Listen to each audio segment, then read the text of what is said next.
Good morning students. આજે આપણે article 2.15 single phase full wave bridge rectifier study કરશું. Full wave bridge rectifier એટલે પૂર્ણ તરંગ બ્રિજ રેક્ટિફાયર. ફૂલ વેવ તમે વાંચો તો તમને સમજાય કે ફૂલ એટલે આખી વેવ, પૂર્ણ વેવ જે છે એ આખી વેવ રેક્ટિફાય થશે. પોઝિટિવ હાફ સાયકલ પણ રેક્ટિફાય થશે, નેગેટિવ હાફ સાયકલ પણ રેક્ટિફાય થશે.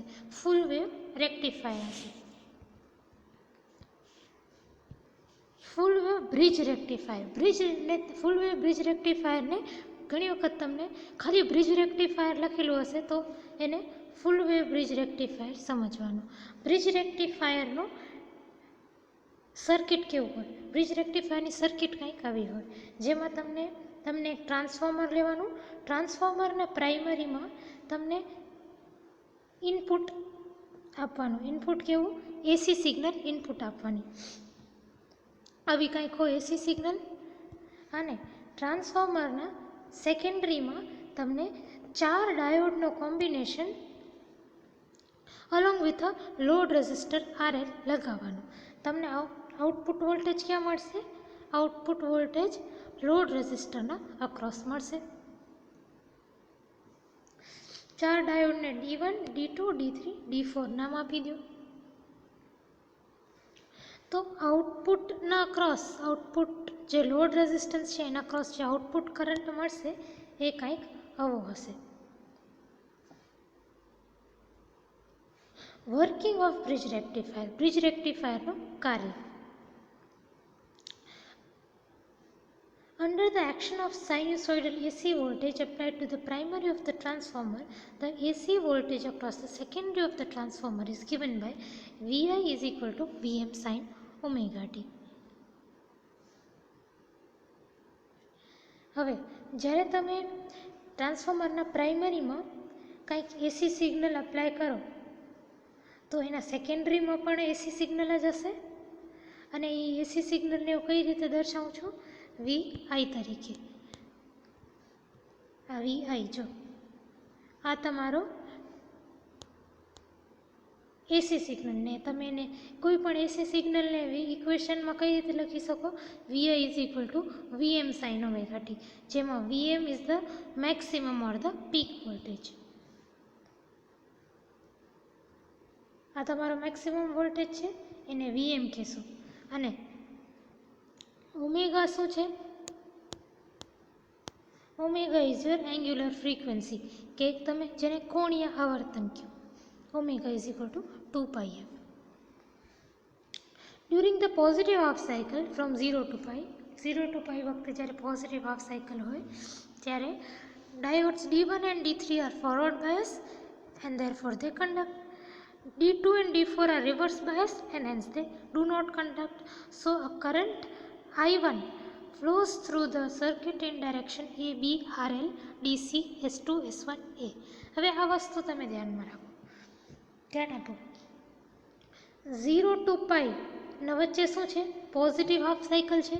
પોઝિટિવ હાફ સાયકલ એટલે point A is more positive with respect two point C. ઉપર પોઝિટિવ, નીચે નેગેટિવ. પોઝિટિવ હાફ સાયકલ અહીંયા પોઝિટિવ, અહીંયા નેગેટિવ. અહીંયા પોઝિટિવ હોય તો અહીંયા પોઝિટિવ ને અહીંયા નેગેટિવ. હવે ડાયોડ D1 ઉપર ધ્યાન આપો. D1 ડાયોડમાં આ ડાયોડ આવું હોય, આ બાજુને P કહેવાય ને આ બાજુને N કહેવાય. તો ડાયોડ D1 નો P પોઝિટિવ સાથે છે તો ડાયોડ D1 ફોરવર્ડ બાયસ. પછી ડાયોડ D2માં જુઓ, ડાયોડ D2 નો P કોના સાથે છે? નેગેટિવ સાથે. તો P નેગેટિવ સાથે, વિચ મીન્સ D2 કેવો છે? Reverse bias. D3માં ધ્યાન આપો. D3 નો આ જે N છે એ કોના સાથે છે? નેગેટિવ સાથે. N નેગેટિવ સાથે એટલે D3 ફોરવર્ડ બાયસ. D4માં તમે જુઓ, D4 નો N પોઝિટિવ સાથે છે, N પોઝિટિવ સાથે એટલે રિવર્સ બાયસ. તો તમારે D1 અને D3 ફોરવર્ડ બાયસ એટલે એ કરંટને કંડક્ટ થવા આપશે.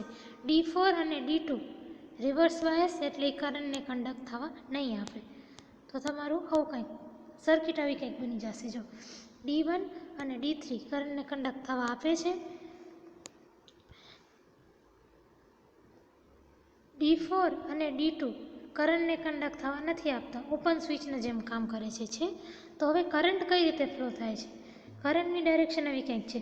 એથી ચાલુ થાય છે, બીમાં એથી ચાલુ થાય છે, D1 બી, પછી RL, પછી આમ આવે, પછી D C S2 S1 ને પાછું એ પાછું આવી રીતે આવી જાય.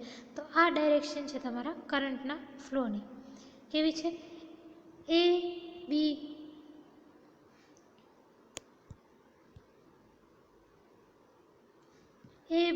RL D C S2 S1 A એવી કંઈક ડાયરેક્શન છે કરંટની.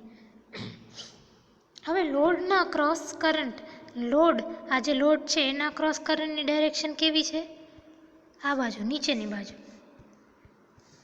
આ ધ્યાનમાં રાખજો. પોઝિટિવ હાફ સાયકલમાં કરંટની ડાયરેક્શન આ છે.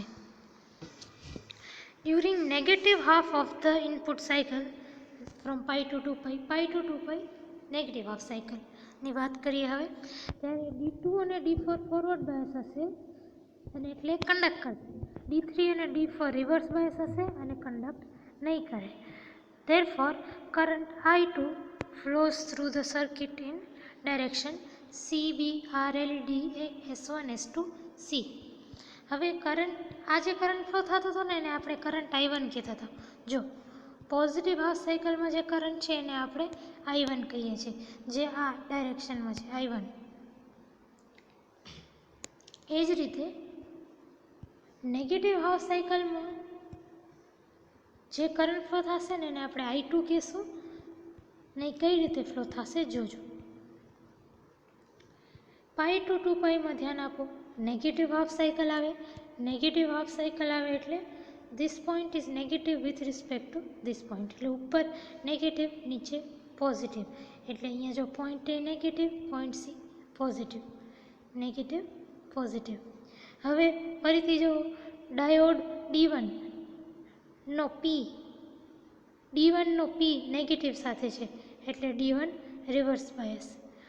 D2 નો P પોઝિટિવ સાથે છે, P પોઝિટિવ સાથે એટલે ફોરવર્ડ બાયસ. D3 નો N પોઝિટિવ સાથે છે, N અને પોઝિટિવ એટલે રિવર્સ બાયસ. D4 નો N નેગેટિવ સાથે છે, N નેગેટિવ સાથે એટલે ફોરવર્ડ બાયસ. તો D4 અને D2 ફોરવર્ડ બાયસ છે એટલે કરંટને કંડક્ટ કરશે, કરંટને પાસ થવા આપશે. D1 અને D3 રિવર્સ બાયસ છે એટલે કરંટને પસાર થવા નહીં આપે.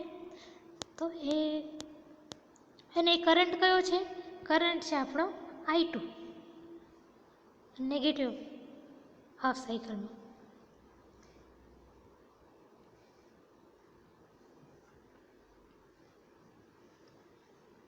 Current I2.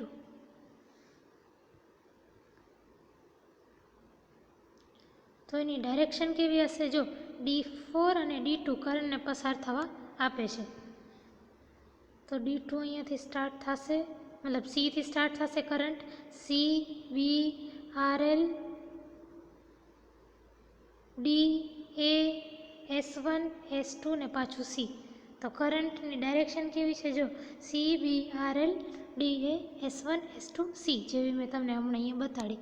બ્લેક પેનથી દેખાય છે તમને? હવે તમે જુઓ લોડ, આ જે લોડ છે એના ક્રોસ કરંટની ડાયરેક્શન કેવી છે?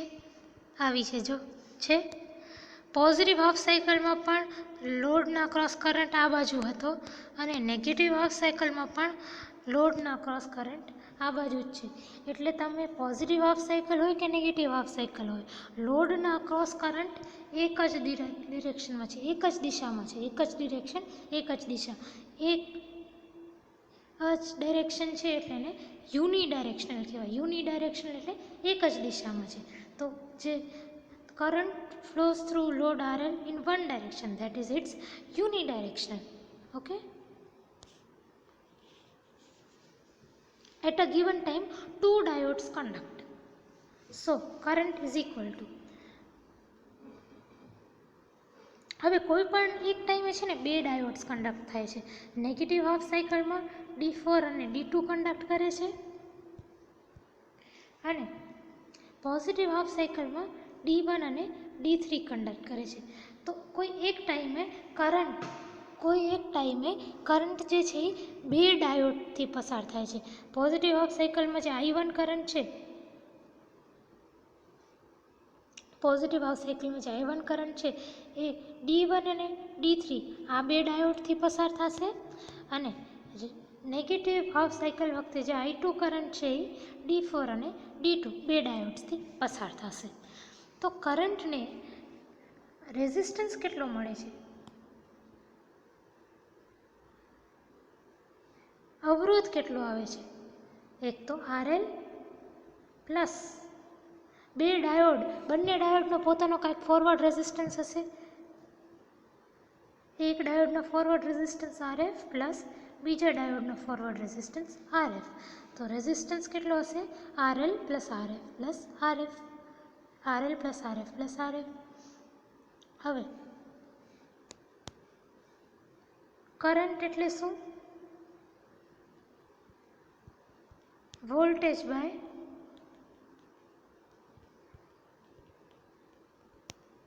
રેઝિસ્ટન્સ. વોલ્ટેજ કેટલો અપ્લાય કરીએ છીએ આપણે? VI. વોલ્ટેજ કેટલો અપ્લાય કરીએ છીએ? VI. અને રેઝિસ્ટન્સ આપણે જોયો કેટલો છે? RL plus RF plus RF. કારણ કે અહીંયા 2 વખત RF શું કામ છે? કારણ કે કોઈ પણ એક ટાઈમે કરંટને 2 ડાયોડ્સથી પસાર થવું પડે છે. તો 2 ડાયોડ્સથી પસાર થવું પડે છે. તો બંને ડાયોડનો જે પોતાનો ફોરવર્ડ રેઝિસ્ટન્સ છે એ આપણે કન્સિડર કરીએ. RF પ્લસ RF ને મેં 2RF આ રીતે લખ્યું. પછી આપણે આ લેક્ચર સ્ટાર્ટ કર્યું ત્યારે જોયું હતું કે VI is equal to VM sine omega t.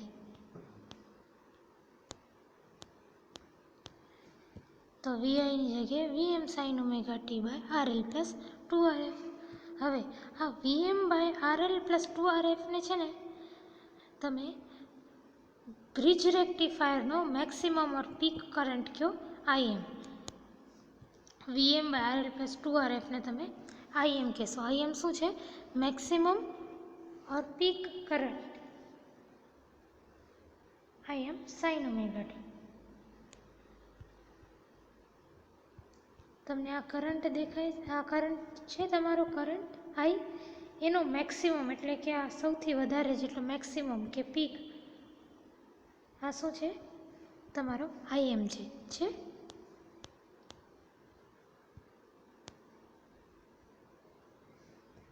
So peak current IM is equal to VM by RL plus 2RF. VM શું છે? તમારો પીક વોલ્ટેજ. RL શું છે? તમારો લોડ રેઝિસ્ટન્સ. RF શું છે? Forward resistance of each diode. Current pulse is represented as when omega t is between 0 to pi. જ્યારે તમે 0 to pi ની વાત, 0 to pi ના વચ્ચેની વાત કરો, 0 to pi એટલે આ જો 0 to pi એટલે પોઝિટિવ હાફ સાયકલ. ને પોઝિટિવ હાફ સાયકલ વખતે મેં શું કીધું હતું તમને? કરંટ કેવો હોય? પોઝિટિવ હાફ સાયકલ વખતે current is I1. I1 current flow થાય છે. ખાલી I1 કરંટ ફ્લો થાય છે. અને એ વખતે D4 અને D2 ના અક્રોસ કોઈ કરંટ ફ્લો નથી થતો. એટલે એ વખતે I2 0 હશે અને I1 કંઈક ફ્લો થતું હશે. ને I1 કેટલો હશે? તો આજે તમને આપેલું છે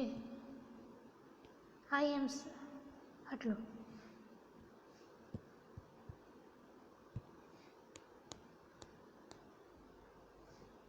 I1 is equal to VM by RL plus 2RF sin omega t is equal to IM sin omega t. ને એ વખતે I2 0 હશે.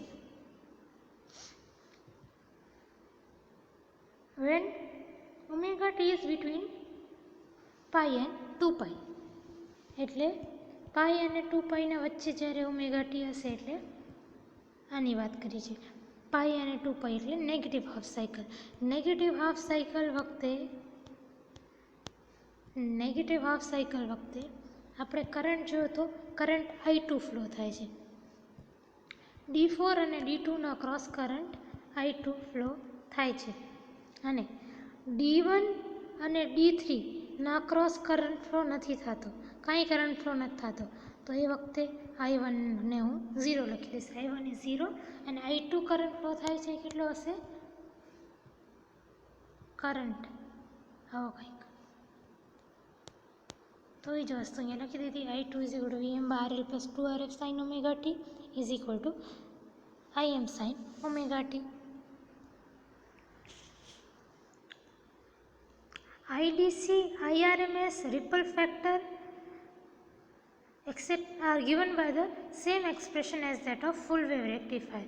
હવે છે ને IDC, IRMS અને રિપલ ફેક્ટર આ ત્રણેય વસ્તુ બ્રિજ રેક્ટિફાયરની અને ફૂલ વેવ રેક્ટિફાયરની સેમ જ છે. IDC is equal to 2Im/π, IRMS is equal to Im/√2 and R is equal to 0.482. તો IDC, IRMS અને R આ ત્રણેયની વેલ્યુ ફૂલ વેવ રેક્ટિફાયરમાં પણ સેમ હતી અને બ્રિજ રેક્ટિફાયરમાં પણ સેમ જ છે. તમને આ ડિરાઈવ કરવાની જરૂર નથી, ડાયરેક્ટલી તમને સેમ છે એવું કરીને આપેલી છે.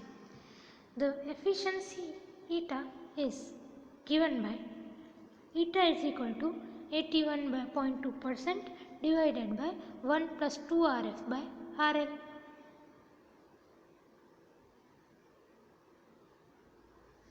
આ તમારી બ્રિજ રેક્ટિફાયરની એફિશિયન્સી છે. 81.2% divided by 1 plus 2RF/RL. That's also given. આ પણ ડિરાઈવ કરવાની જરૂર નથી.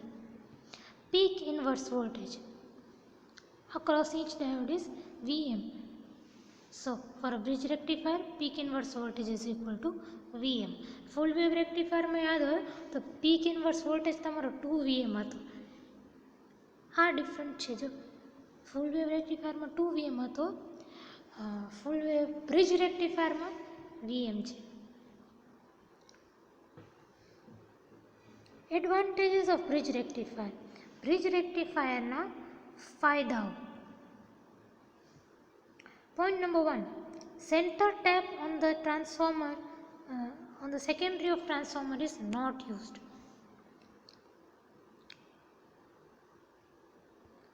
જો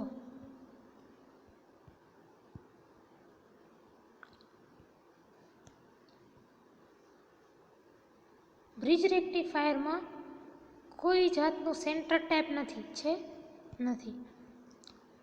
ફૂલ વેવ રેક્ટિફાયરમાં જો સેન્ટર ટેપ છે.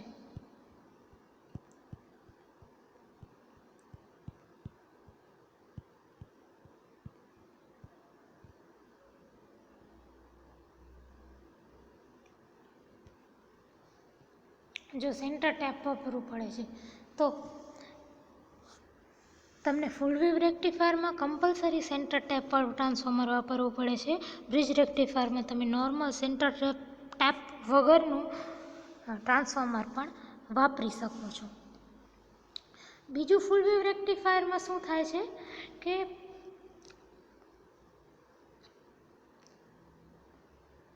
ડાયોડ D1ના ક્રોસ વોલ્ટેજ છે V1 અને ડાયોડ D2ના ક્રોસ વોલ્ટેજ છે V2.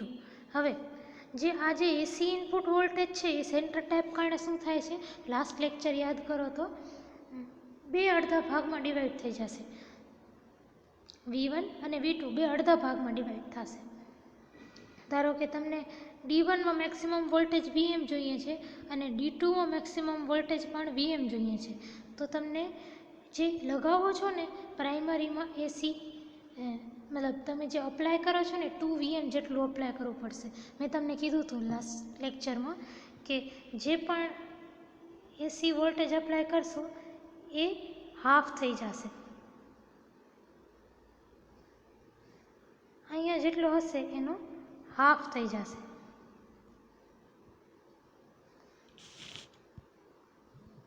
તો આપણે શું જોશે કે જેટલું આપણે D1 કે D2ના અક્રોસ વોલ્ટેજ જોઈએ છે ને એનાથી ડબલ વોલ્ટેજ આપણે અપ્લાય કરવો પડશે. પણ બ્રિજ રેક્ટિફાયરમાં એવું કાંઈ નથી.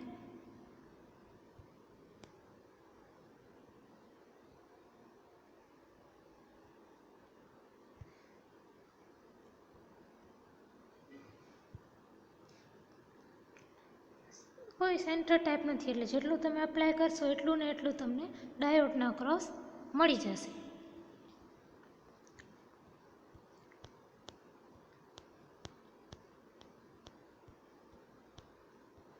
તો એનાથી તમને સેકન્ડ એડવાન્ટેજ મળે. સેકન્ડ એડવાન્ટેજ શું છે કે ફૂલ વેવ રેક્ટિફાયરમાં તમને સેન્ટર ટેપ કારણે તમારો વોલ્ટેજ અડધો થઈ જાય છે.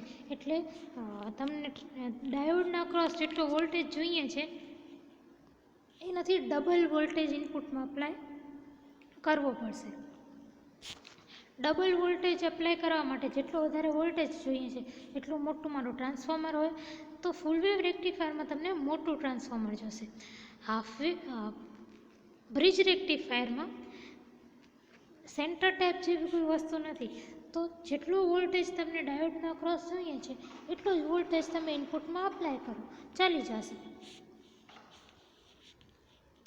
એટલે ઓછો વોલ્ટેજ જોઈએ ના તો નાનું ટ્રાન્સફોર્મર પણ વાપરી શકાય. તો બ્રિજ રેક્ટિફાયરમાં smaller transformer is also use, નાનું ટ્રાન્સફોર્મર પણ વાપરી શકાય. ત્રીજો એડવાન્ટેજ શું છે?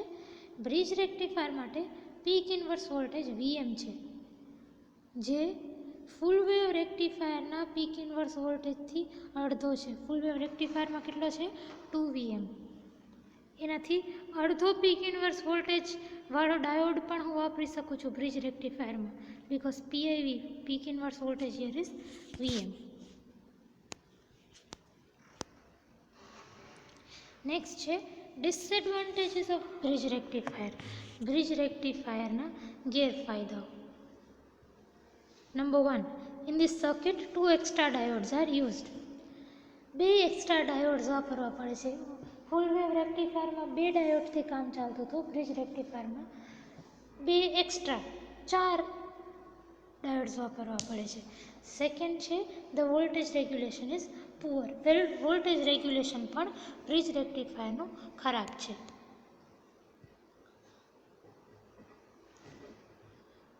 LQ12 તમે હોમવર્કમાં લ્યો. Discuss bridge rectifier also states advantage and disadvantages. એટલે તમને બ્રિજ રેક્ટિફાયરને ડિસ્ક્રાઇબ કરવાનું છે અને એના ફાયદાઓ અને ગેરફાયદાઓ લખાવવા. તો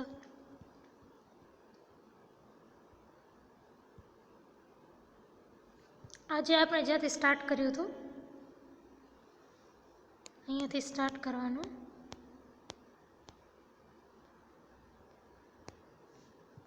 અને અહીંયા સુધી લખી દો. નેક્સ્ટ છે આપણું article 2.16, that is the filters. હવે ફિલ્ટર્સ છે ને તમે 12th સ્ટાન્ડર્ડમાં જોઈ ગયા હશો. ફિલ્ટર શું કામ કરે? ફિલ્ટર્સ છે ને તમારો રેક્ટિફાયરનો આઉટપુટ કેવો હોય? હમણાં જ આપણે half wave full wave rectifier અને બ્રિજ રેક્ટિફાયર સ્ટડી કર્યા. એમાં આપણે જોયું કે આઉટપુટ કંઈક આવો હોય, રેક્ટિફાયરનો આઉટપુટ. તો આઉટપુટમાં અમુક એસી કોમ્પોનન્ટ પણ છે, મેં તમને કીધું હતું. અમુક આઉટપુટમાં આપણે ડીસી જોઈએ છે, પણ ડીસીના સાથે આ જો આવા એસી કોમ્પોનન્ટ્સ પણ છે. એસી કોમ્પોનન્ટ્સ ને આપણે શું કહેતા હતા? રિપલ કહેતા હતા, બરાબર? What was ripple? Ripple was the unwanted AC components present in the rectifiers output. પણ આપણે એકચ્યુઅલીમાં ડીસી કેવો હોવો જોઈએ? આવો હોવો જોઈએ. એટલે એકદમ કોન્સ્ટન્ટ કરંટ હોવો જોઈએ, એસી કોમ્પોનન્ટ ના હોવા જોઈએ. તો આ જે એસી કોમ્પોનન્ટ છે ને એને રિમૂવ કરીને આવો સ્ટેડી ડીસી આઉટપુટ મળે. આમાં આઉટપુટમાં એસી કોમ્પોનન્ટ્સને રિમૂવ કરી અને આવો સ્ટેડી ડીસી આઉટપુટ મળે, એના માટે આપણે રેક્ટિફાયરના ને લોડના વચ્ચે ફિલ્ટર સર્કિટ યુઝ કરશું. ફિલ્ટર વાપરશો ને પછી તમારો આઉટપુટ કંઈક આવો હશે, ફિલ્ટર વાપરવાથી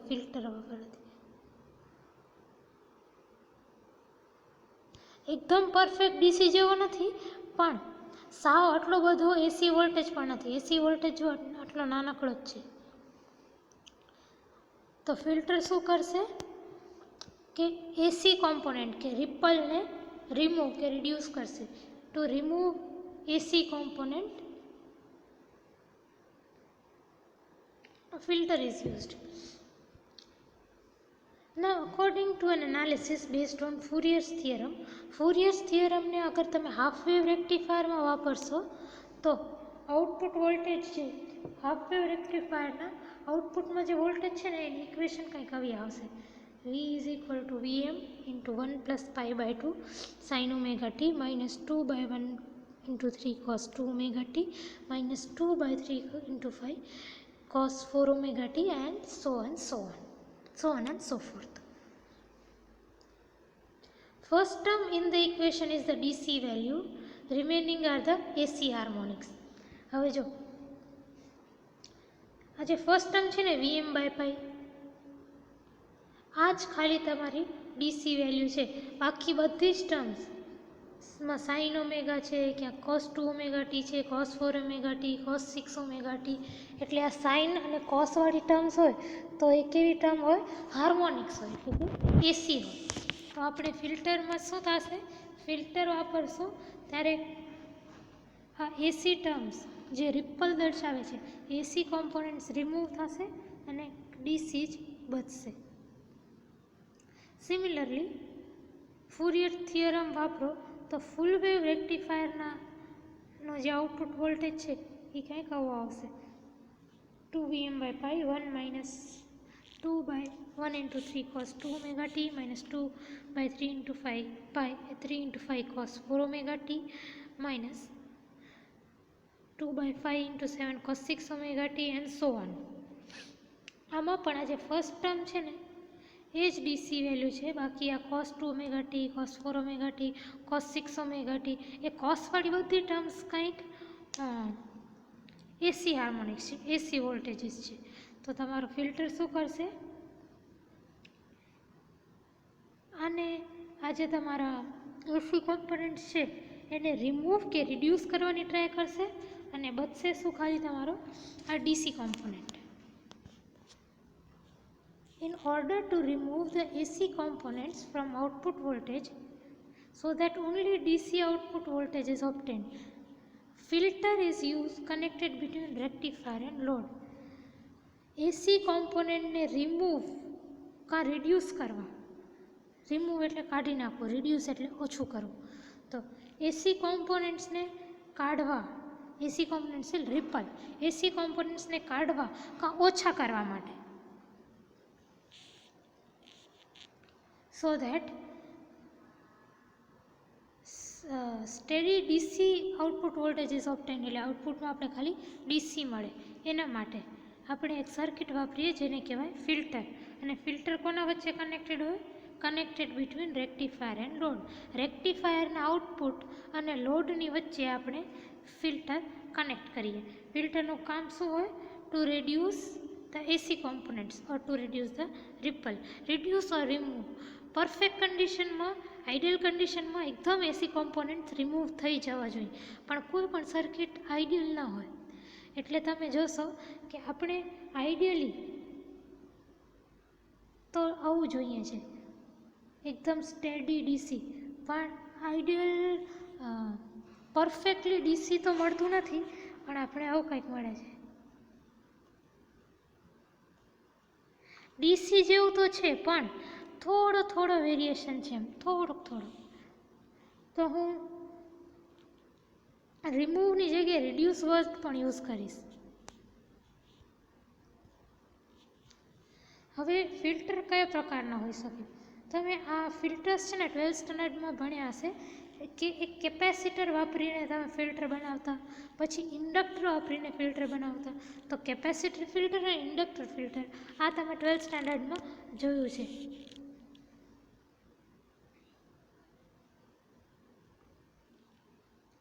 હવે કોમ્બિનેશન ઓફ ધીસ ટુ એટલે કેપેસિટર અને ઇન્ડક્ટરનું કંઈક કોમ્બિનેશન કરીને પણ આપણે ફિલ્ટર તરીકે વાપરી શકીએ. તો ફિલ્ટર કેપેસિટરના પણ હોઈ શકે, ઇન્ડક્ટરના પણ હોઈ શકે અને બંનેને કોઈક રીતે વાપરો તો પણ હોઈ શકે.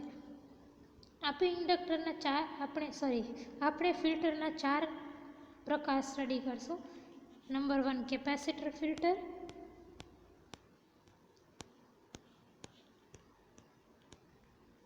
Number 2 inductor as a filter, number 3 L section filter, and number 4 pi section filter.